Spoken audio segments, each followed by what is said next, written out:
night, the Rockstar event of the year, WHBC. I was asked to come and talk a little bit about the history of the cipher. So I'm not going to bore y'all. I'm going to just say a couple of things and get out of the way.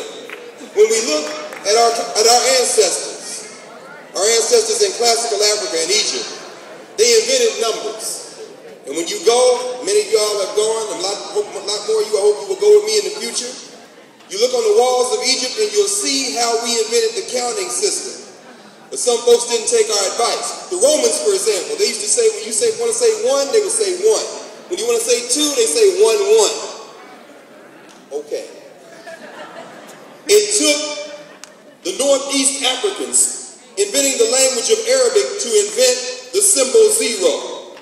And their word for zero, the word for zero that would find its way into Latin was cifera, which meant zero. With the place marker zero, you only needed 9 other symbols to get to 10, and then 100, and then 200, you keep putting zeros in. So the word cifera eventually became known in Latin as the word for cipher, which meant number. It found its way into English in the 16th century. It moved from number to doing mathematics. And we all know that doing the math is exactly what a cipher does. What we saw then, eventually, the cipher was used as a word for code or mystery.